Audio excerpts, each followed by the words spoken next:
বাংলা ভাষায় দু ধরনের একার আছে, একটি সাধারণ একার এবং একটি আকৃযুক্ত বা মাত্রাযুক্ত একার।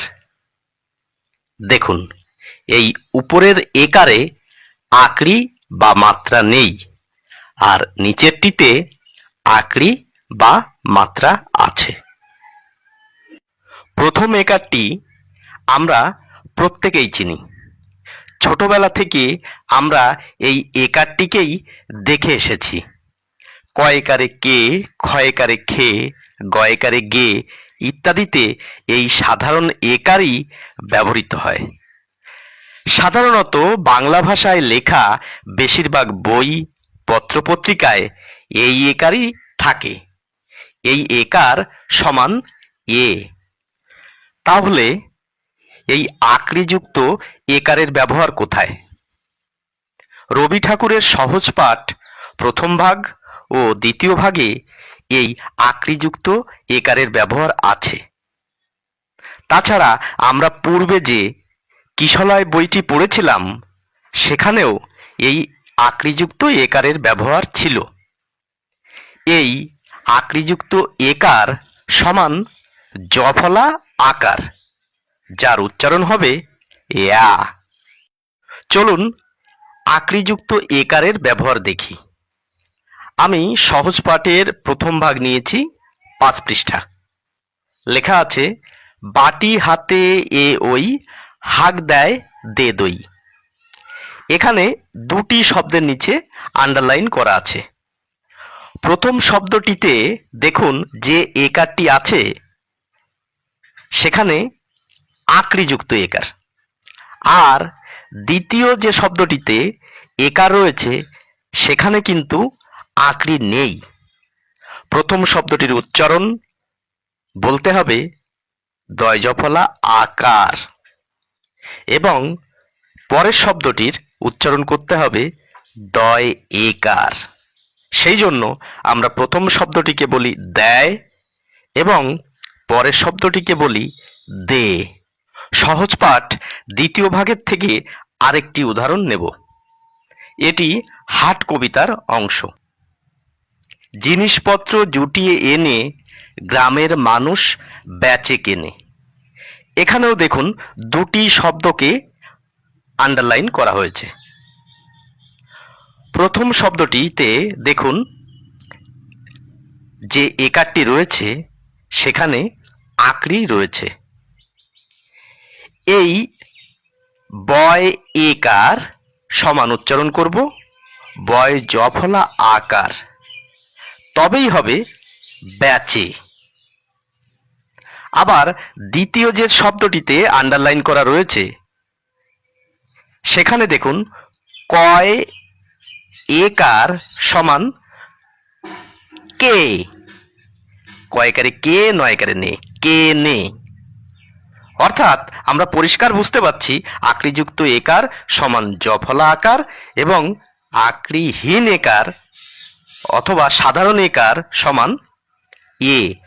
এখন মজার ব্যাপার হলো, আমাদের চারিপাশে যে সমস্ত বই, পত্রপত্রিকায় বাংলা লেখা থাকে সেখানে কিন্তু এই আকৃহীন একার বা সাধারণ একার ব্যবহার করা হয়।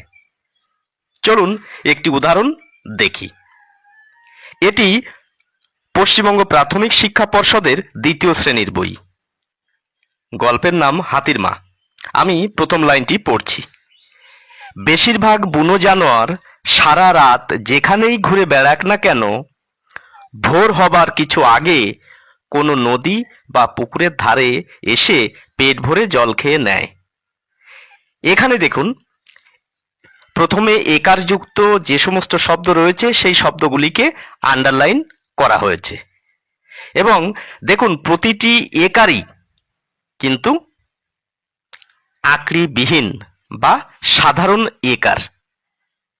আমি একটি কাগজে লিখে রেখেছি, বেশিরভাগ যেখানেই বেড়াক কেন পেট খেয়ে নেয়।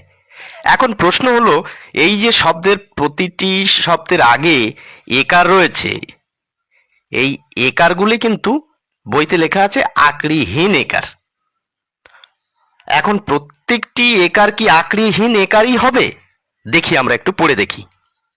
বয় একার তালে বর্ষায় হস্যি র, বেশির ভয়াকার গ, ভাগ, বেশির ভাগ বয়কারে বে, অর্থাৎ এই একারটি কিন্তু আকৃহীন একার এবং এই একারের উচ্চারণ এ। একইভাবে যেখানেই, এখানেও কিন্তু আকৃ ছাড়া একার। কিন্তু পরের শব্দটি দেখুন, বয়কারে বে, রয় আকার ক, বেড়াক। আমি কিন্তু ঠিক উচ্চারণ করলাম না, আমাকে বলতে হবে বেড়াক। অর্থাৎ এই যে বয়ের আগে যে একারটি রয়েছে, এই একারটি আকৃযুক্ত একার হওয়ার কথা এবং যার উচ্চারণ জফলা আকার। পরের শব্দটি দেখুন, কয় একার ন, কেন। এটাও আমি ভুল উচ্চারণ করলাম, বলতে হবে কেন। এই কেন বলতে গেলেই কিন্তু এখানে আকৃযুক্ত একারই দরকার হবে। কয় জফলা আকার ন, কেন। বাকি শব্দগুলো দেখুন, আপনি নিজেই বুঝে ফেলবেন। এই একার সংক্রান্ত সমস্যার জন্যই ছোট বড় প্রায় অনেক শিক্ষার্থী সমস্যায় পড়ে। ওরা তেল, বেল, জেলা সকলেই পড়ে নিতে পারে, কিন্তু যখনই বলা হয় একার লয়াকার, ময়কার লয়াকার ইত্যাদি পড়ো দেখি, তখন ওরা সমস্যায় পড়ে। ওরা বলে ফেলে ক্ষয়কারে খে, লয়াকারে লা, খেলা। ওরা বলে ফেলে ময়কারে মে, লয়াকারে লা, মেলা। কিন্তু এই আকৃযুক্ত একার এর জন্যই খেলা না হয়ে খেলা হবে, এবং আকৃযুক্ত একারের জন্যই মেলা না হয়ে মেলা হবে।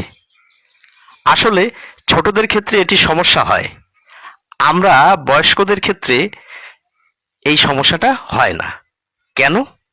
কেননা আমাদের শব্দভাণ্ডার অনেক বেশি, তাই জেনে অথবা না জেনে আমরা সঠিক উচ্চারণটি করতে পারি। তাই একজন শিক্ষার্থী যদি জেনে নেয় একার সমান কখনো কখনো এ, আবার কখনো কখনো এয়া, তাহলে তার সমস্যা অনেকখানি কমে যায়। সকলকে ধন্যবাদ।